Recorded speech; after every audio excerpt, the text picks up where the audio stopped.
नमस्ते, मेरा नाम राकेश चौधरी है। आप देख रहे हैं एक्सप्रेस पब्लिक न्यूज़। अभी मैं जनपद महाराजगंज के निचलौल क्षेत्र में हूँ और मेरे साथ बातचीत करने के लिए हैं महामंडलेश्वर स्वामी महेश योगी जी महाराज हैं। सबसे पहले महाराज जी निचलौल में आए हैं, कैसा लग रहा है आपको? निचलौल की पावन धरा को मैं प्रणाम करता हूँ और भारत की जो भूमि है वहाँ के कण कण में भगवान का वास है। तो इस पावन भूमि पर आने का मुझे अवसर प्राप्त हुआ और ये बिल्कुल माँ भगवती सीता जी से सटा हुआ परिक्षेत्र है। तो ये बड़ा ही पावन है, पुनीत है और मैं चाहता हूँ कि यहाँ की ऊर्जा पूरे भारत को प्राप्त हो। महाराजगंज जनपद वासियों के लिए क्या कहेंगे, निचलौल क्षेत्र वासियों के लिए क्या कहेंगे? अब देखिए, जिस उद्देश्य को लेकर के मेरा आगमन हुआ है, ये भारत के महान मनीषी पूज्य श्रद्धानंद जी महाराज जी के जो है पावन पूर्ण तिथि पे ये कार्यक्रम आयोजित हो रहा है। और मैं चाहता हूँ कि जिस तरह से पूज्य श्रद्धानंद जी महाराज जी का जो व्यक्तित्व था, जिस तरह से सनातन को लेकर के, हिंदुत्व को लेकर के जो है भारतीयता को उन्होंने पूरे विश्व में सनातन धर्म को प्रतिष्ठित किया है। भारत के एक एक गांव में सनातन की और हिंदुत्व की ज्वाला जगाई थी उन्होंने और भारत को एक ऐसा अद्भुत शिष्य सौंपा जो छत्रपति शिवाजी महाराज के नाम से पूरी धरा पर विख्यात हैं और भारत के स्वाभिमान बनकर के निकले।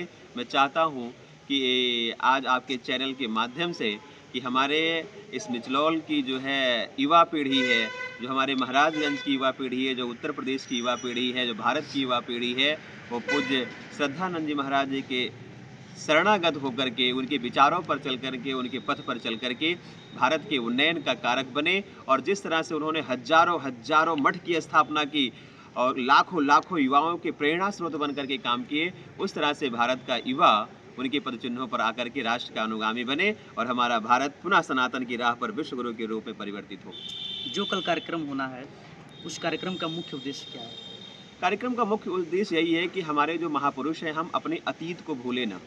वर्तमान की चकाचौंध में हम अपनी सभ्यताओं को, अपनी संस्कृति को मिटने न दें। तो उसी तरह से ये पूज्य श्रद्धानंद जी महाराज जी का जो ये पुण्य दिवस है, यहाँ से हम लोग एक आह्वान करते हैं कि हम उनके उस व्यक्तित्व को अपने हृदय में जीवित रखें, उनकी कार्यशैली को जीवित रखें। उन्होंने जो अकेले चल कर के भारत के जितने भी हमारे जो है मस्तक मतलब हिमालय के परिक्षेत्र की जितनी सीमाएं लगती हैं, सब पर उन्होंने आश्रम बनाया और एक एक गांव में जाकर उन्होंने धर्म की क्रांति जगाई, धर्म की ज्वाला जगाया, हिंदुत्व के स्वाभिमान को जगाया और पूरे भारत में हिंदुत्व की गरिमा को स्थापित किया। जिस तरह से हमारे अन्य तमाम पूज्य ऋषियों ने, भगवान शंकराचार्य जी ने, पूज्य स्वामी विवेकानंद जी महाराज जी ने, सबने काम किया, उसी तरह से देखो तो वो सबके एक गुरुत्व भाव में आकर के जनमानस के कल्याण के लिए, भारत के कल्याण के लिए काम किया था उन्होंने।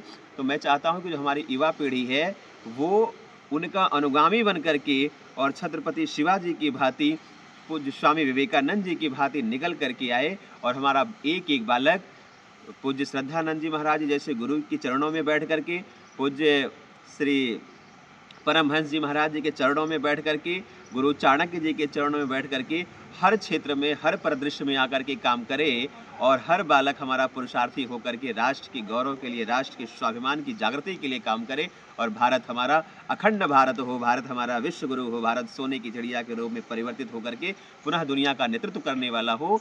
ऐसी परिकल्पनाओं के साथ ये सारे कार्यक्रम आयोजित किए जा रहे हैं और हर्ष का विषय है कि जो हमारी 21वीं सदी है, 21वीं सदी पूज्य श्री श्रद्धानंद जी महाराज जी के व्यक्तित्व और उनकी कार्य पद्धति पर, उनकी प्रेरणा पथ पर चलने वाली है। 21वीं सदी का ये भारत पूज्य श्री परमहंस जी महाराज जी की प्रेरणा पद्धति पर चलने वाला भारत है। तो निश्चित तौर पर ये भगवान शंकराचार्य जी की प्रेरणा पद्धति पर चलने वाला भारत है। तो हमारे युवाओं का स्वाभिमान जगा है और हम 21वीं सदी को भारत की सदी बनाएंगे। 21वीं सदी में भारत पूरी दुनिया का नेतृत्व करता होगा और इसी भाव के साथ आज वसुधैव कुटुंबकम के साथ हम सभी काम कर रहे हैं।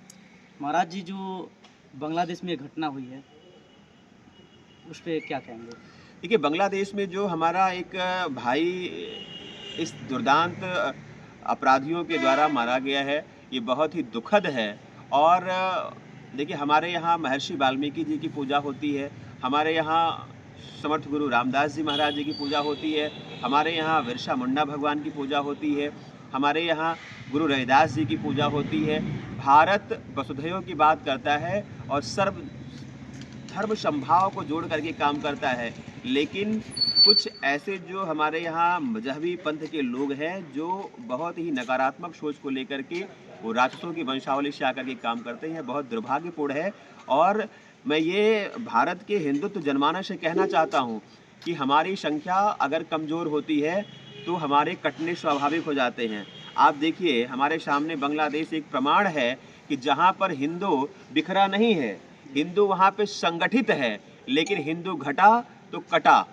इसलिए मैं चाहता हूँ कि भारत में भी हमारा हिंदुत्व की संख्या जो है वो घटने भी ना पाए और बिखरने नहीं पाए, वो संगठित भी हूँ और सुनियोजित तरीके से काम करें। क्योंकि जहाँ जहाँ भारत में भी देखें, भारत की विषमताओं को देखें, हम अखंड भारत में थे, कभी बर्मा, भूटान, जापान, कहाँ कहाँ तक, अफगान, ईरान तक फैले हुए थे।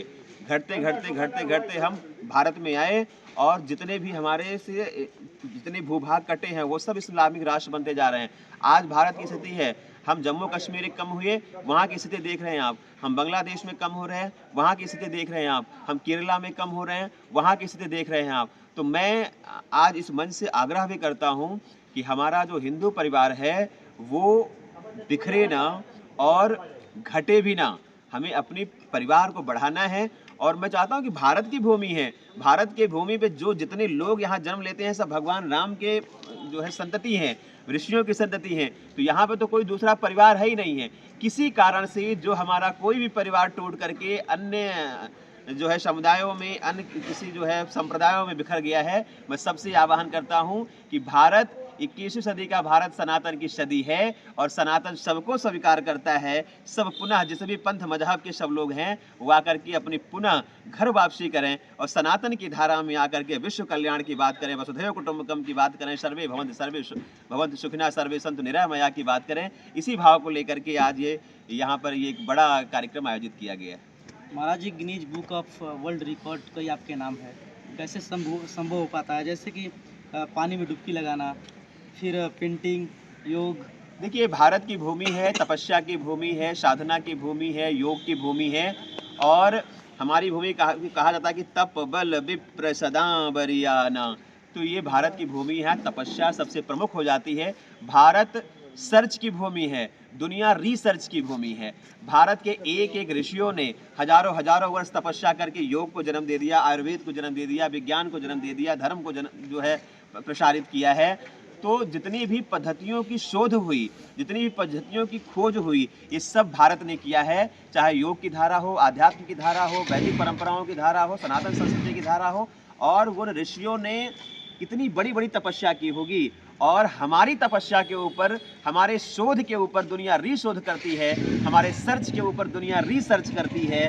तो ये भारत की भूमि है। भारत के युवाओं में हनुमान जी की चेतना व्याप्त है, भारत के युवाओं में भगवान श्री राम का पुरुषार्थ व्याप्त है। और ये ऐसी ऊर्जा है जो अडिग है, भगवान सूर्य की भांति, जो 24 घंटा जलते हैं, 24 घंटा तप करते हैं, लेकिन उनका पुरुषार्थ, उनकी चेतना, उनकी ऊर्जा संपूर्ण वसुधा को जो है ऊर्जा प्रदान करती है। उसी तरह से भारत का युवा स्वयं में सूर्य है। वो जो भी संकल्प लेकर के निकलेगा वो भगवान राम की प्रेरणा पद्धति पर, भगवान बिरसा मुंडा जी की प्रेरणा पद्धति पर, हमारे ऋषि पूज्य श्री समर्थ गुरु रामदास जी महाराज जी की प्रेरणा पद्धति पर निकल करके जो संकल्प लेकर के निकलेगा उसकी पूर्णता होगी। और उसका प्रमाण है कि एक छत्रपति शिवाजी ने पूरे जो है मुगलों के दांत खट्टे कर दिए, एक हमारे स्वामी विवेकानंद जी निकलते हैं, पूरी वसुधा को वसुधैव में बांध देते हैं। ये हमारी ऊर्जा की ताकत है।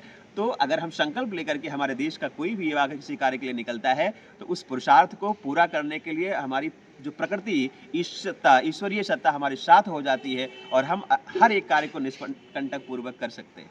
हिंद राष्ट्र को लेकर क्या कहेंगे? मैं बहुत ज़्यादा ये नहीं उपयोगी समझता हूँ कि भारत को हिंदू राष्ट्र बनाया जाए, क्योंकि भारत हिंदू राष्ट्र है, भारत हिंदू राष्ट्र था और भारत हिंदू राष्ट्र रहेगा।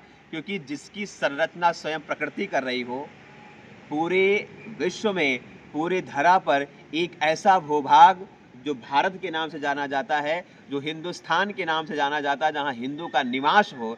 आप सोचिए कि आप अगर महाराष्ट्र में हैं तो महाराष्ट्रियन बोले गए, आप अगर जो है चाइना में है, चाइनीज है तो चाइना के बोले जाते हैं। अब अमेरिका को अमेरिकन बोला जाता है, तो जो भारत में रहने वाला व्यक्ति है वो भारतीय है, हिंदुस्तान में रहने वाला व्यक्ति जो है वो हिंदुस्तानी है।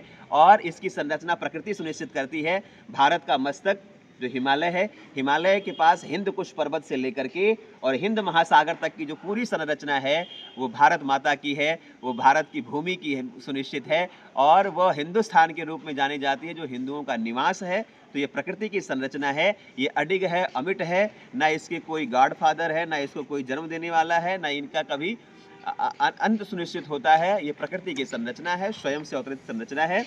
जितने भी पंथ मजहब समुदाय सब निकलते हैं उनका कोई ना कोई गॉडफादर है, उनका कभी जन्म हुआ तो कभी अंत होता है।